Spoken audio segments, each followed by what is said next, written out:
Hello guys, mag-shopping walking tour tayo dito sa loob ng IKEA, Yas Island, Abu Dhabi, UAE. Nag-walking tour nga kami dito guys after namin kumain. At ang gaganda talaga ng mga items sa loob.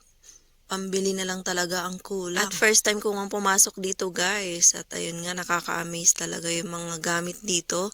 At sikat nga ang IKEA sa mga modern at saka matitibay na gamit. Ito pala yung unang IKEA na itinayo dito sa Abu Dhabi. At next naman ay meron sa may Al-Wada area. Sa Al-Wada area na hindi ko pa rin napuntahan kasi naman nakakatamad talaga kung wala ka namang pambili. Kasi baka imbis na pangkain mo ay mabudol pa, maibili mo ng something dito kasi talagang napakaganda ng mga items. At hinahanap nga namin yung exit dito guys, kaso ang design nito ay kailangan mo talagang baybayin ang lahat ng ito yung mga paninda nila para sa exit. So walang shortcut. So kailangan mo talagang marating ang dulo ng walang hanggan. Charot.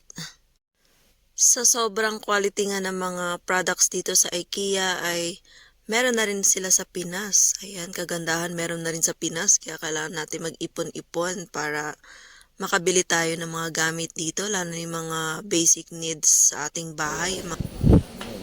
Lights in IKEA. Ayan. Lightning. Ate, ba't kasi walang shortcut to? Ikot-ikot lang. Ikot-ikot kang kasi talaga dito. Kasi wala silang shortcut. Talagang sinadya nilang para ma-tour ka. Ano ka talaga, mapaikot ka talaga sa lahat ng ano. Ma-tour ka sa lahat ng area. Ayan. Wow, ganda ng mga salamin.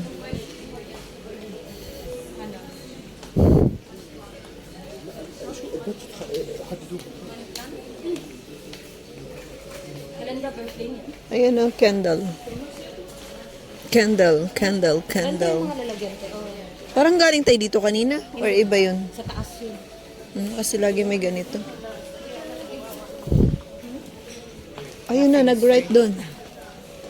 Ay, ito yung mga halaman di. Ang ganda ng mga halaman. Ay, 9 dirhams lang. Money po. Ayun lang guys, sana nag-enjoy kayo sa ating walking tour dito sa loob ng IKEA. Ayan, sobrang gaganda talaga ng mga products nila, ng mga items nila. Sana makabili rin tayo niyan balang araw. Ayun lang, thank you so much for watching. Please heart, comments, and follow my FB page, Jan Vlogs page. Bye!